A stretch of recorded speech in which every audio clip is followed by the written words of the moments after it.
এই মুহূর্তে আন্দোলন নয়, ছত্রভঙ্গ দল গোছানো এবং কারাগারে আটক নেতাদের ছাড়িয়ে আনাকেই প্রাধান্য দিচ্ছে বিএনপির হাইকমান্ড। দলের নেতাদের মূল্যায়ন বলছে দলের বর্তমান কাঠামো আন্দোলনের পরীক্ষায় উত্তীর্ণ হতে পারেনি। 5 জানুয়ারি ভোট ঠেকানোর আন্দোলনে ঢাকা মহানগর সাদেক হোসেন খোকার আহ্বায়ক কমিটি ব্যর্থ হয়েছে। এবারের আন্দোলনের ব্যর্থতার দায় পড়েছে মির্জা আব্বাসের আহ্বায়ক কমিটির উপর। সামনে রমজান, ঈদ ও বর্ষা মৌসুম। দলটির নেতারা বলছেন এর মধ্যবর্তী সময়ে আন্দোলন চাঙ্গা করা কঠিন।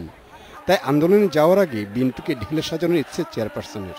নির্বাহী কমিটির যারা সদস্য আছেন তারা আমাদের প্রায় অনুরোধ করেন যে আমাদের একটি সভা ডাকেন, আমরা সেখানে আমাদের বক্তব্য তুলে ধরি, দেশের অবস্থা কী এবং কী করণীয় সেই সম্বন্ধে আমরা বক্তব্য রাখি। 2, আজকে আমরা বলে যে জাতীয় সম্মেলন করব, তাহলে আদর্শ সময় হলো কমসে কম 3 মাস, আর যদি তাড়াহুড়া করি তাহলে 1 মাস থেকে 1.5 মাস।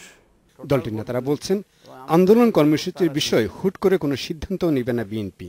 গত 4 মাসে ঘরবাড়ি ছেড়ে আত্মগোপনে যাওয়া নেতাকর্মীদের ঘরে ফেরার উপর প্রাধান্য দিচ্ছে দলটি। কেন্দ্রীয় নেতৃত্ব